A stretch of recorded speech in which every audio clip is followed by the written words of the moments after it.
course is the most beautiful racetrack in America, hands down. Good afternoon, ladies and gentlemen. I welcome you to the breeding stock sale. Book one. Good to have you back with us.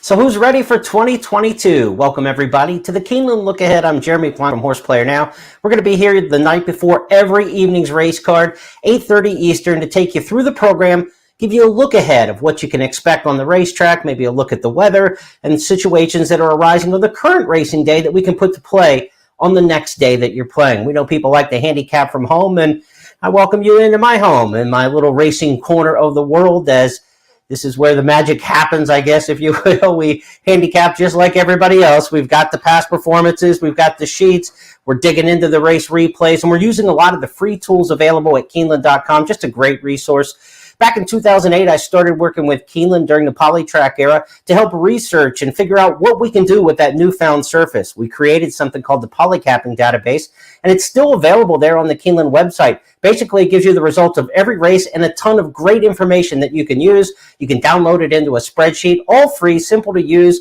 And if you like to play around a little bit with the data, it's an outstanding resource. Now, a lot of handicappers like to go different ways. You may not be data-centric. We're going to give you some interviews with some of the trainers. Tom Leach caught up with a couple of the trainers for the big stakes races on opening day. And we're also going to take a look at some of the public handicappers picks at Keeneland.com as well to help you out and shape your racing day. Friday at Keeneland, well, there's no doubt about it, God made Keeneland. It was one of his great accomplishments. But he left Mother Nature in charge of the spring meet, at least. We'll see how the weather turns out for tomorrow. The local forecaster is saying a 60% chance of scattered showers. So we'll see how the racetrack and the turf course hold up. I always tell people, go to Keeneland.com and check out the latest changes, and follow on social media at Bet Keeneland and at Keeneland Racing. Those resources are going to be so valuable to you as the meet progresses. 3 turf races scheduled for the opening day card in the Keeneland Turf Pick 3. 4 turf races overall. The Keeneland Turf Pick 3 returns, and it was a great wager in the fall meet. First time offered, $3 minimum, 15% takeout, so a low takeout and a high minimum creates great payoffs. The average payoff about $1,400 for the Keeneland Turf Pick 3 last year. So we're going to approach that, and we're going to approach the card each and every day to kind of give you a setup of what I'm looking to do. In fact, each day we're going to give you my big picture. The big picture is an outlook of the entire race card. You don't have to do it on a fancy graphic, but everybody who handicaps and plays a race card should have something similar, just a little bit of chicken scratch on pattern. And just to show you away from the graphic, this is the genesis of it turned into what is on a graphic. So everybody can just scratch out the way the card looks to them and set up your strategy for the day, because it's very important. So for me as a multi-race player, I like to pick 4s. I like to pick 5s. I want to know where they start, where they may overlap. So kind of sketch out the races 1 through 10 and where each one of those sequences start. The Keeneland Turf Pick 3 you see in green is something that I'm very much in tune with right now. So races 5, 8, and 10, those are races that I want to spend some time with in my handicapping. The stakes races, races 7, 8, and 9, have a lot of interest, of course, and we've got a trio of them on opening day with the Lafayette, the Transylvania, and the Ashland. But it comes down to your selections. And when you handicap ahead, the best races on the card may not be a stakes. It may not be a pick 5. They're going to be the ones where you have the best chance to make money and your best opinions. For me, I've got 3 key plays on the opening day card. They come in races 3, 5, and 10. And I put them on the big picture because this is how you want to strategize around your best bets of the day. If you got a big horse that you like in race number 3, I not only want to hit this 12-1 morning line shot that we'll talk about in a little bit, but I want to find other ways to make money off of this horse. I see there's a pick 4, there's a pick 5 that come in and out of this horse in race number 3. So this is a situation where I can say maybe the multi-race wagers are a way I can compound a really good day and make it a super day, maybe a meat-making day right off the bat. Got a nice price in race number 5 that I like. 8-1 morning line, a good season angle that I'll talk about as we get closer going through this card and handicapping a bit. That horse can kick off the Turf Pick 3 at 8-1. If I hit the first leg of the Turf Pick 3 at 8-1, I'm going to be feeling great about the day. And finally, my big long shot play comes in the last race. Also happens to be part of the Keeneland Turf Pick 3. So you can see in this situation, as you handicap the card, where are your plays, where are your prices, and where are your most confident looks throughout the course of the day. That's what you want to try to strategize and figure out. And it's very simple to do. Just scratch down again the races.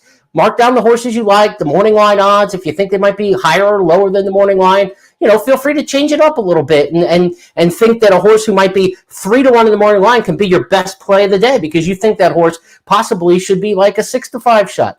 So know where your plays are and get set for the day. Have a big picture. And we're going to take you through that, and we're going to refer back to this big picture as we go through the program. How long will these Keeneland look-aheads take each night? I don't know. We're making it up as we go in terms of format, and I look forward to that. I want to strategize with you and try to give you the best situation that we can to make some money. And the other thing you want to do when you sketch out the big picture, look at the public handicappers. Keeneland.com does a really nice job with their resource.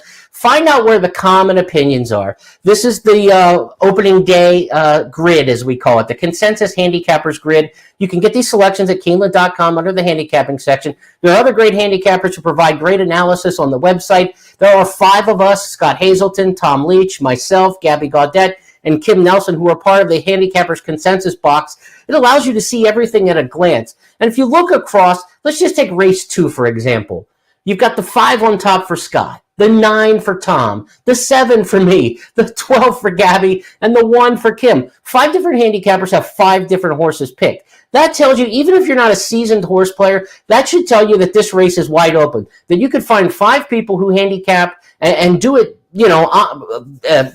a lot of handicapping and come up with 5 different horses. These aren't just 5 random people that you picked out of the grandstand, and we went with 5 different horses in this race. Now you look ahead to race number 4, Maritime. 5 handicappers all with the same horse. This looks like a very logical single on the card. So as you go back to that big picture and we look at this situation, how the races may play out, race number 4 is a race where everybody had Maritime. So if Maritime looks like an absolute single and you happen to like Maritime as well, your confidence is compounded by the other handicappers, and you can build your day around Maritime as a single because remember, in pick 4s and pick 5s, you're not upset with hitting one favorite during the course of the sequence, even if it's one everybody has. It's great to get outside the public, and that's where you can hit a big one, but if you like the horse in the sequence, they're the favorite, single, and move on and try to hit some prices around them. You can still hit a very, very nice pick 4 and pick 5. Now, if you want to upset Maritime and you don't like Maritime, that's where you really lick your chops and when you talk about the big picture, because if you have a big favorite like Maritime in race number 4 as we strategize ahead on this opening day card, if Maritime gets beat, all the pick 4s and pick 5s go through the roof. So if you've got an angle and you've got a way to beat Maritime in there, that's a way you can make a lot of money.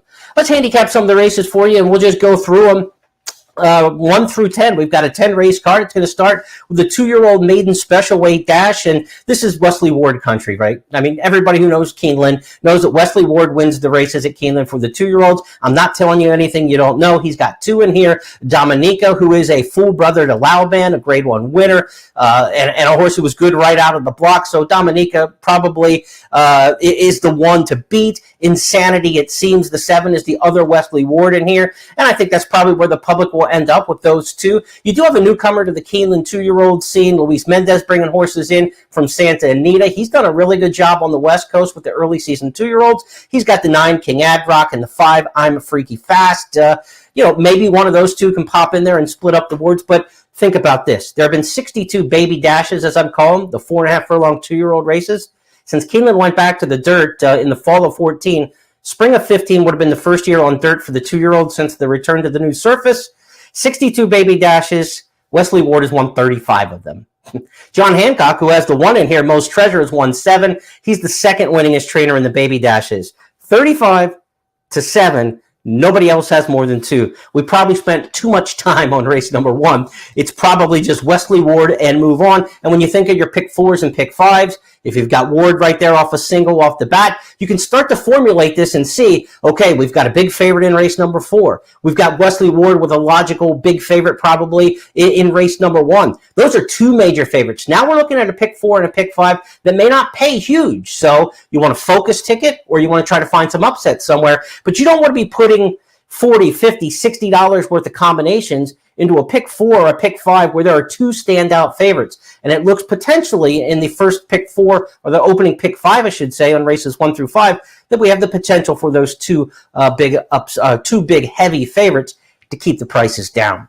Made the special weights go in race number 2 on the opening day card at Keeneland. It's our first scheduled turf race, a mile and 3/16. This is an extended race. When I get a race like this, it's kind of a longer distance, longer than most of these horses want to run. My confidence drops a little bit, but in a long distance turf race like this, you like class, you like pedigree, and connections. I think, guys who are used and gals who are used to getting their horses to travel long distances and who do well in the long distance races, always worth a look. I thought the 7 Pure Country was one in here for Vicky Oliver, who does a nice job with long distance turf horses. She had the mare Honey Lake, a Dynaformer, and anytime there's a Dynaformer in the pedigree on the dam side of the 7 Pure Country, I love Dynaformers going long on this Keeneland turf. You don't get many as the sire anymore because of the age and the time that has passed, but Dynaformers a dam sire, Pure Country, maybe a long shot look in race number 2. But this, it's not about this segment, isn't about, I line up and give you picks. I'm trying to use this look ahead at Keeneland, not to give you selections. You can go to the handicappers page and you can check out the analysis there, but I'm trying to give you the approach, to take you to the water, show you how to drink, the whole thing. I don't just want to dump the bucket on top of you and move on. So, a mile and 3/16 race on the turf, find what works in these kind of situations for you. At Keeneland, the Gulfstream horses on the turf have been better in the spring than most of the other circuits over the years, but that kind of changed last spring where the Gulfstream horses were still best. They had 15 victories on the turf, but Fairgrounds had 10, and that gap narrowed more than we're used to seeing. So I don't know if the Gulfstream horses are going to be as dominant this year on the turf as they have been in past years. Of course, we didn't have a spring meet 2 years ago, but you go back to 2018, 17, 16. Gulfstream horses just came up here and ruled the roost on the turf. I don't know that that's going to be the case this year. And keep in mind down at Gulfstream this year, if you followed that meet, on the 3 surface circuit now, they ran a lot of races on Tapeta, ran very few on the turf, in fact. So there are fewer horses coming off the turf at Gulfstream Park this year than in years past. And we're also going to see horses who went against a speed bias. It was a very speed biased turf course at Gulfstream Park for much of the meet. So if you are going to play some of those horses from Gulfstream, I would consider looking for the ones who tried to close and couldn't get there. There could be some overlay prices this time around as they come to Keeneland and get maybe a more fairer turf surface. Third race on the card, as we mentioned, where my key plays were, I had a 12-1 morning line Turfway speed horse in here, and the name is Vidal, number 7. Now, here's an angle I like. This is from the Keeneland Handicapping database. It's not easy to find in terms of there's no press a button and presto, these angles come out. But as you work around and you say, okay, we're looking at these claiming races, 6 furlongs. What wins 6 furlong claiming races? And you start to filter through those. What you'll find is there were 10 6-furlong claiming races last year at the spring meet. 5 of them won by horses from Turfway Park, and speed dominates the races, going 6 furlong claiming in the sprint in the spring. When you filter all 6 furlong spring claiming races, at this 6 furlong distance, the average winner is only a neck off the lead at that point, at the halfway point of the race. So you like horses who can get to the front in 6 furlong claimers, and the Turfway horses did really well last year. That's how I come up with a horse like Vidal, the 7. He sent the pace last time and backed up at Turfway Park. I'm hoping he makes the lead here, a little bit of a cutback from 6.5 to 6, and maybe we can get ourselves a price horse. We're 12-1 in the morning line on number 7, Vidal. Raylu Gutierrez aboard, and we'll see if we can use that little bit of experience from last year as a handicapping angle to get us through with a winner in race number 3. That's one of our early first key plays of the new meet. Fourth race on the card on Friday at Keeneland is a mile and a 16th allowance race, and this is where everybody single shows up, right? This is where we looked at the go back to it. We look at the handicappers box and Maritime in race number 4. All 5 of our public handicappers all pick Maritime on top. The 6th horse in here, it's Florent Giroux, it's Brad Cox.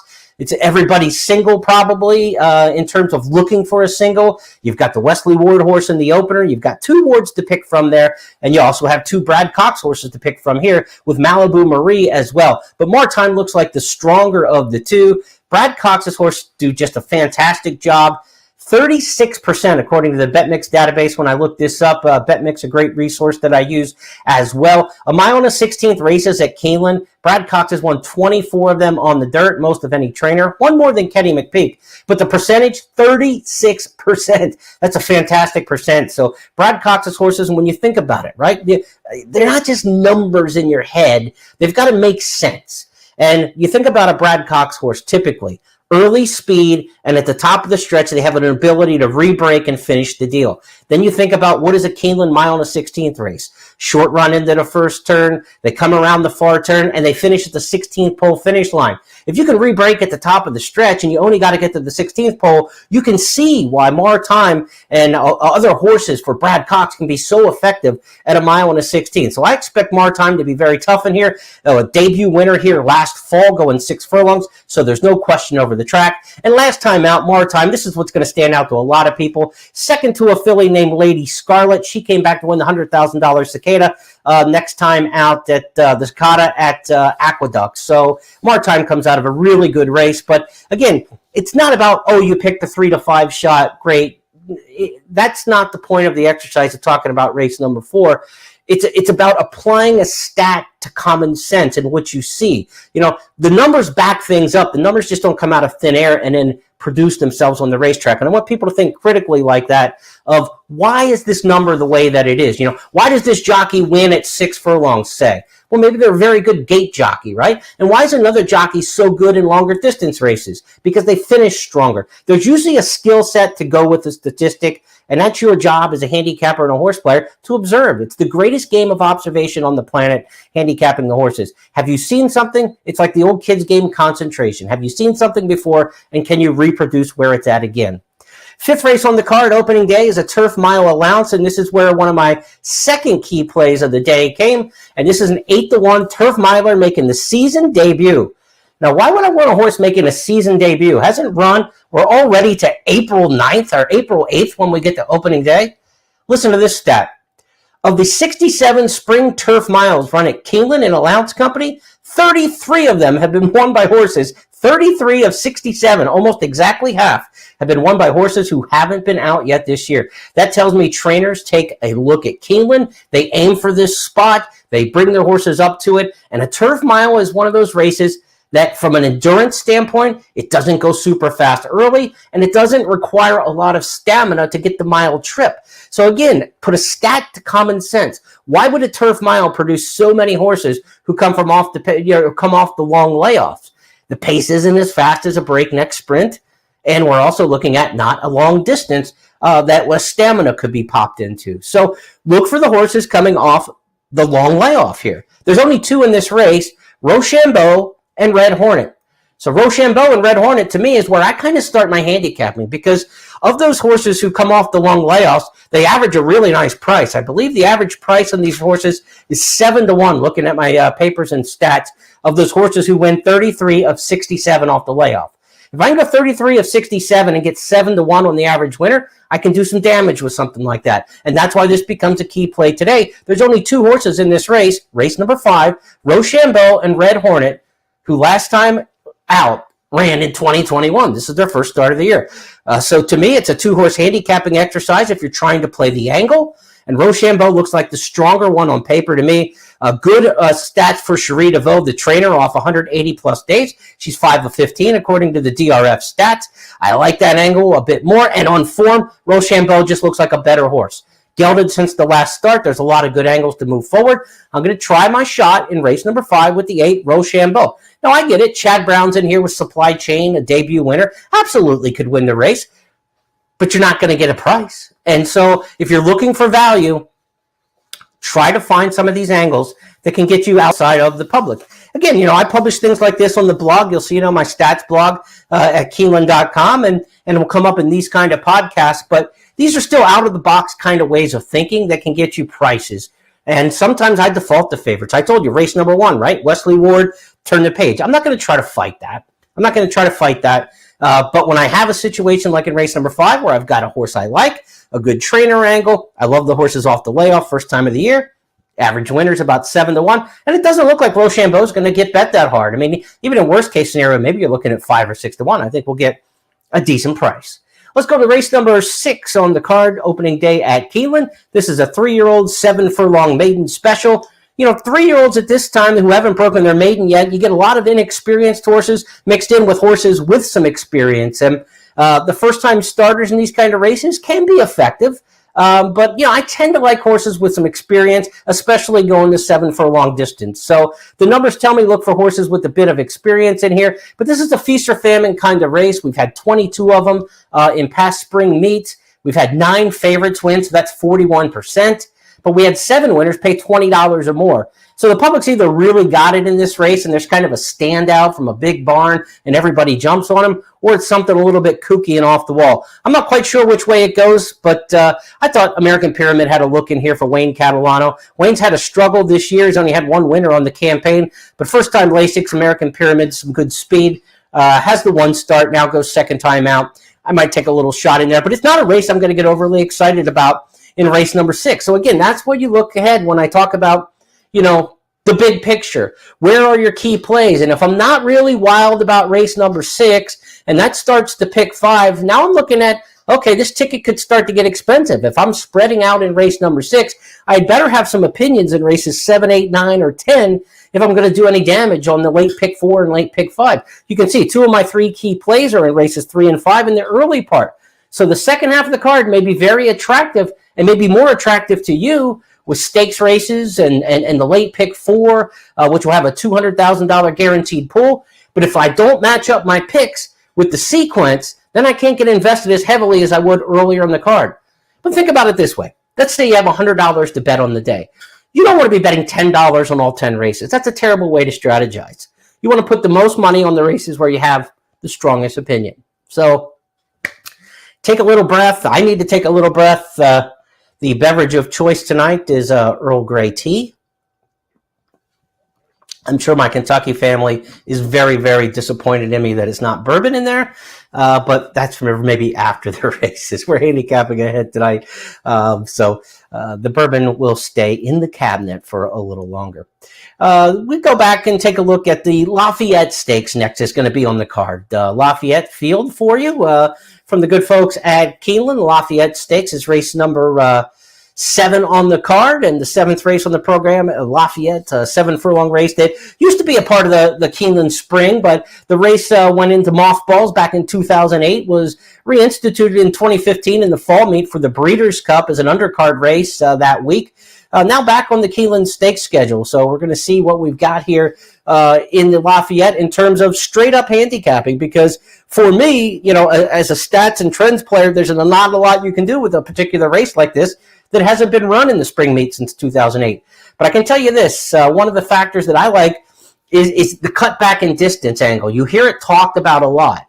And in some situations, it can be effective, but not in all. And I think it becomes a myth amongst handicappers. You'll hear it a lot talked about on TV, and you'll hear about it from pundits in the newspaper and everywhere on the internet, Twitter.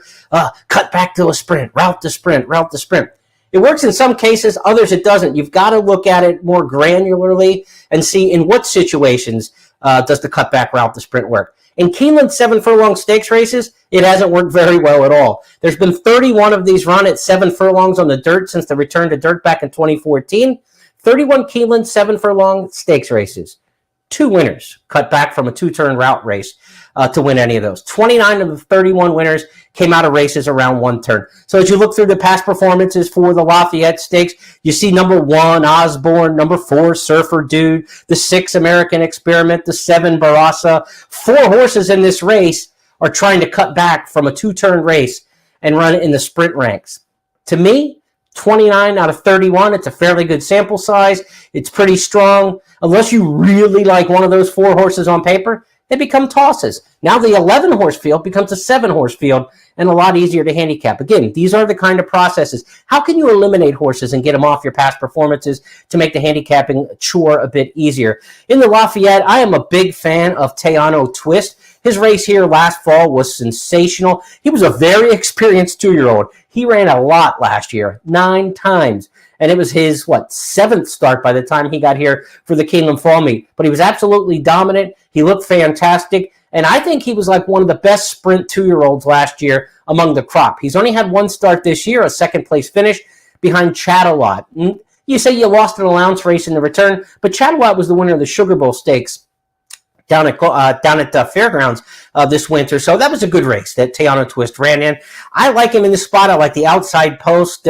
Tom Leach caught up with Brett Calhoun, his trainer. And let's get a little bit of sound, if we could, and get the Lafayette interview with Brett Calhoun, courtesy of Tom Leach at Keeneland.com.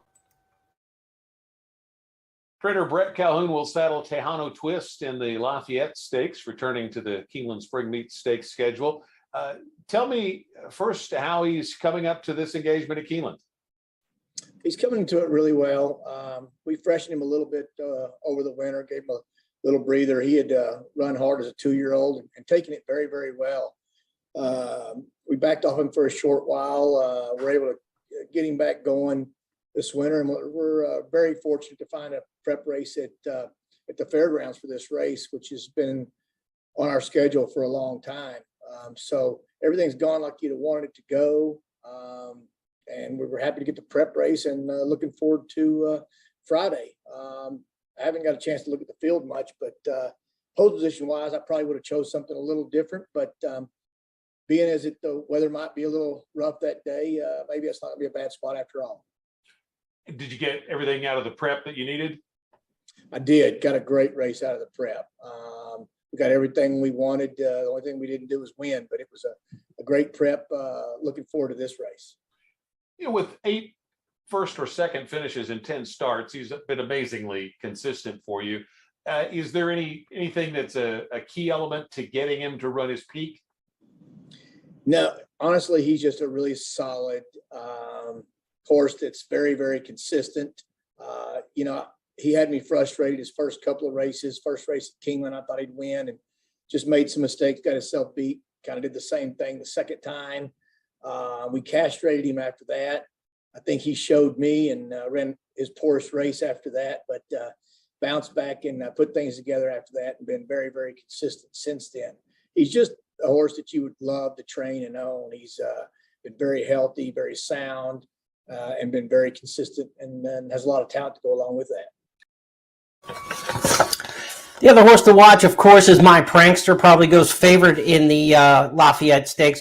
My Prankster was beaten here at Keeneland during the fall in the Bowman's Mill Stakes, but a good effort that day, just knocked off at the end as the 2-1 favorite that afternoon. Has won both races since, but had to work hard for the money, My Prankster, in the last 2. An allowance race at Gulfstream early in their championship meet, and the Swale had to work a little bit harder than expected against a nice horse named Dean Delivers. Dean Delivers will be running on Saturday at Aqueduct, so maybe get a little barometer on how My Prankster runs here to see how Dean Delivers may perform on Saturday in the stakes race to end the card at Aqueduct. The name is escaping me. The 3-year-old stakes race at the end. Where are my Aqueduct past performances? You'll have to take my word for it. I know Dean Delivers is definitely on the card to conclude the racing action at Aqueduct on Saturday. So keep that in mind. See how My Prankster runs in this race, and that could give you a little look ahead. The 8th, the second of 2 stakes races on the opening day card at Keeneland, is the Transylvania Stakes. A field of 6 in here, a small field, but a pretty accomplished group for sure. You've got horses coming out of the Kitten's Joy Stakes, including the winner, Grand Sonata, for trainer Todd Pletcher. Then you've got horses also who ran in the Palm Beach down in Florida, including the winner, Coinage, for Mark Cassie. Verbal won the Cecil DeMille back in the fall at Del Mar, and is 2 for 2 lifetime for Chad Brown. So there's a lot of good horses to consider in here. And Side Dog comes off the layoff. Side Dog, a horse Irad Ortiz up, Graham Motion, the trainer, and I think he's one who's got an upset chance in here. One of the reasons I like Side Dog, we talked about some layoff horses doing well on the turf at Keeneland in the past. How about this? 4 of the last 5 winners of the Transylvania Stakes, when this race is run in the spring, 4 of the last 5 winners were horses making their first start of the calendar year. That's one thing that Dog will be trying to do in here, as well as Verbal. Tom Leach, the voice of the Wildcats, and our good friend at Keeneland.com, caught up with Graham Motion, the trainer of Dog. You can get all these videos on the YouTube channel at Keeneland and on the social media Keeneland outlets at Keeneland Racing and Bet Keeneland. So check out for videos all meet long for Tom Leach, and we'll share some of those here in the Look Ahead segment. And Graham Motion with his contender Dog. Here's the lookout from Motion. We're talking with trainer Graham Motion about entries in the weekend stakes. Let's start with the Friday card and the Kentucky Utilities Transylvania. You have Dog. First, let's get a thought on the condition of the turf. If it's less than firm, is that an issue at all? Yeah, I mean, look, it's hard to know. He ran twice last year. He had firm turf both times. So, I mean, Kentucky at this time of year, you never know, right? Right. So true. How's he coming up to the race? You know, he's done well. We made the decision not to send him to Florida this winter. We kept him at Fair Hills, so hopefully he's got enough miles on him. He had a little break around Christmas in December, and he's kind of been slowly pointing for this race ever since. What do you see in terms of improvement or maturity from last year? You know, I wouldn't say he's grown up a lot. You know, he was certainly a precocious 2-year-old. We always liked him a lot. But he's handled things well. I breezed him with an older mare last weekend, and I thought he handled himself well. So you're satisfied with you know, where he is in terms of readiness for this first engagement? I am. I mean, look, it's a big step up when you come back as a 3-year-old going into a graded race. But I'm pleased with how he's doing. Yes. So Dogs leaves from post 3 in the Transylvania Stakes, race number 8 on the card, and let's move to the Ashland in race number 9. The Central Bank Ashland is the feature race. Grade 1 company here. And this is a race that's, you know, had some strange results, if you will, since we've returned to dirt 7 years ago in the spring. 22-1 winner, 30-1 winner, 52-1 winner. We can get a little crazy in the Ashland. I'm not saying it's going to happen that way this year because we've got a quality field where we don't expect the upsets to happen in a race like this, but they can and they do in the Ashland. Who will it be this year? We're going to find out. Horses from the fairgrounds have done very well. They've won 3 of the 7 since returning from the dirt. And I think that the fairgrounds horse in here, Awake at Midnight, is interesting for trainer Doug O'Neill. If you like to watch race replays, I recommend you go back and watch her trip in the Rachel Alexandra. I thought she had a hard trip all the way. And I think this is kind of a confident placement coming here. And she gets a good post position draw. And the 3 holes should save all the ground. And a horse who doesn't want the lead per se, but should be in the first 3, I would say, going into the clubhouse turn. So I think Awake at Midnight's got a shot in here. Nest is going to be the favorite, I believe, coming off of 3 wins in her 4 starts. 6-length winner of the Suncoast down at Tampa in her return. She won the De Moselle at 1 1/8, and it's a 1 1/8 trip in the Ashland, and maybe that's why, or 1 16th, I should say, in the Ashland. So is Nest got the quick turn of foot, the win with the short stretch? She's not a deep closer, but she's not a horse who's necessarily right up on the pace. It's going to be interesting. This race has been won by horses in the front end within 1.5 lengths of the lead often. You know, you don't get many horses. I would say horses within 1 length of the lead have won 5 of the 7 races here in the Ashland since we've gone back to dirt. So that is a situation where you want a horse who's up pretty close. I don't know how close Nest is going to stay. The job for Irad Ortiz will be to keep that one close in the Ashland Stakes, race number 9. Our feature race on the program. And as far as the Ashland Stakes go, like we said, we can get some crazy prices here and there. I don't think we're going to see anything too wild. I do think the public is going to jump on Interstate Daydream, coming off a big win in a lounge company at Oaklawn. Got a pretty good buyer speed figure number. Big gap, big win. We already talked about Brad Cox and his wins at the 36% rate, going 1 16th at Keeneland. And let's take a look at the handicapper selection box that we showed you a little bit earlier. Interstate Daydream is the top pick in race number 9 of Scott Hazelton. Also Kim Nelson, so the bookends on the end. Gabby Gaudette's got the horse picked second. So I think Interstate Daydream is going to take a lot of money in this race. Should be forwardly placed off of that last race. And the horse to her inside, Miss Maddie B, doesn't look to have a lot of speed. So if Interstate Daydream is sent by Florent Giroux into the front, can be very effective on the front end here. Definitely one you got to keep your eye on. Awake at Midnight as well. Cocktail Moments is probably the horse from farther off the pace than most in the Ashland. It's going to be coming from far out of it for trainer Kenny McPeak. But as you see, the public handicappers, there's a pretty good swing there for Interstate Daydream with 2 top picks, a second choice among 5 people. Both Tom Leach and I have Awake at Midnight. We're both taking the Doug O'Neill shipper from Southern California. So you can kind of see we're a lot of love for Nest in there, and Nest would probably be the assumed horse that would take the action. But I think there's a lot of people taking a stand against Nest. Happy Souls in this race has won 3 straight for Wesley Ward, stretching out. All the horses who have won the Ashland since it's gone back to 2 turns, the 7 editions that we had, all came out of 2-turn races. So Happy Soul will try to do the first as a sprinter route candidate. So that is the grade 1, $600,000 Ashland. Finally, we wrap up the card and we'll go back to our big picture because this is where our 30-1 morning line horse is sitting that we'll be waiting around on. We've got plays early in the card and then kind of races 6, 7, 8, 9. I'm very interested in the action. I'll play a little, but now I'm going to get serious back again in race number 10. And the angle here in the turf sprint allowance race is the full field. And I hope this race stays on the turf. Again, check the forecast for all the conditions for racing tomorrow and throughout the course of the meet for Keeneland. Go to Keeneland.com for updated conditions and follow on social media at Keeneland Racing and at Bet Keeneland for all those latest updates. But full field turf sprints, this is one of my favorite angles, but posts 3, 4, and 5. I call them the power posts. They win 45% between those 3 posts. You think 3 out of 12, that's a quarter. Those 3 posts should win 25% on just random chance. 45% is the strike rate for posts 3, 4, and 5 when there's a full field in a turf sprint at Keeneland. The inside posts do not do very well at all, the 1 and the 2. The outside does a little bit better than you might think. But the 3, 4, and 5, outstanding posts, and they do it at prices. The average winner of those 45% that win between the 3, 4, and 5 posts, the average winner is 11-1 odds, folks. 11-1. So it's not just some random case, and we're talking a lot of races here where this has happened. So keep in mind there is an advantage. And now you say, Plonk, you got another stat. What's the connection? Random numbers, 3, 4, 5. Think about a turf sprint with a big field. The horses down on the rail, if they don't break, everybody's coming over. The horses on the outside could get hung wide on the far turn.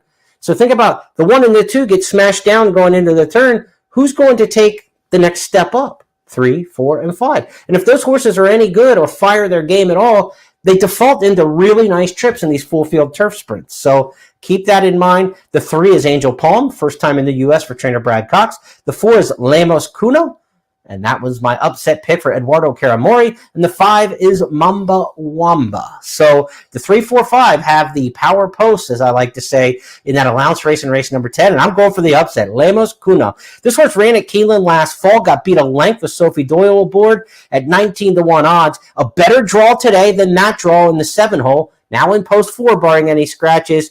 Freshened up for this trip. And Paco Lopez, one of the better turf sprint jockeys in America, takes over. No offense to Sophie Doyle. She got beat a length with this horse ridden by Doyle back here in the fall meet.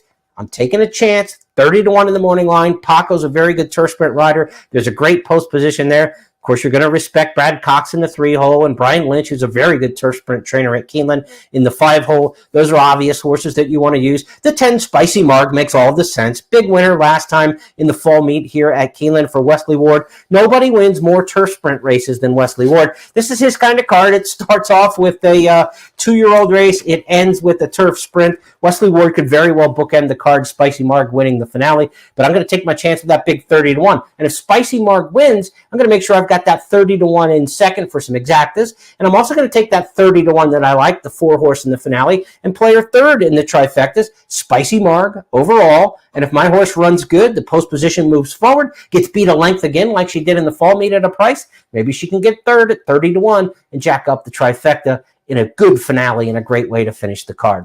That's going to wrap up the maiden voyage for the Keeneland Look Ahead. Hopefully you enjoyed these 39 minutes. I don't know how long it's going to take each week and each night as we look ahead to the next day's card. We had a 10-race program with 3 stakes, a lot of video to look at and things like that. Some of these might speed along a little quicker with our 9-race weekday cards and no stakes, but hopefully we're giving you a little bit of fruit to chew on and get excited about playing Keeneland each day. Be sure to check out Today at Keeneland beginning at 11:30 on the Keeneland simulcast feed, also streamed on YouTube and a lot of outlets where you can catch Scott and Gabby with the first look each morning at Keeneland's racing.